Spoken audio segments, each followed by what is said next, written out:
యెహోషువ 16వ అధ్యాయము. యోసేపు పుత్రులకు చీటి వలన వచ్చిన వంతు యెరికో ఎదుట యోర్దాను దరి నుండెను. తూర్పుననున్న ఆ యెరికో ఏటి వెంబడిగా యెరికో నుండి బేతేలు మన్యదేశము వరకు అరణ్యము వ్యాపించును. అది బేతేలు నుండి లూజు వరకు పోయి ఆతారోతు అర్కీయుల సరిహద్దు వరకు సాగి క్రింది బెత్ హోరోను వరకును గెజెరు వరకును పడమటి వైపుగా యప్లేతీయుల సరిహద్దు వరకు వ్యాపించెను. దాని సరిహద్దు సముద్రము వరకు సాగెను.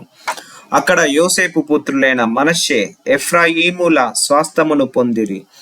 ఎఫ్రాయిమీయుల సరిహద్దు అనగా వారి వంశముల చొప్పున వారికి ఏర్పడిన సరిహద్దు అతారోతు అబ్దారు నుండి మీది బెత్ హోరోను వరకు తూర్పుగా వ్యాపించెను.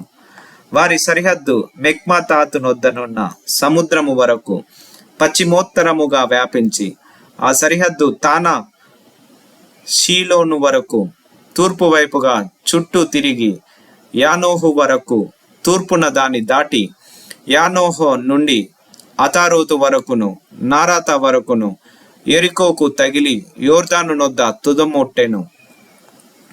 తప్పూయ మొదలుకొని ఆ సరిహద్దు కానా ఏటి వరకు పశ్చిమముగా వ్యాపించెను. అది వారి వంశముల చొప్పున ఎఫ్రాయిమీయుల గోత్ర స్వాస్థ్యము.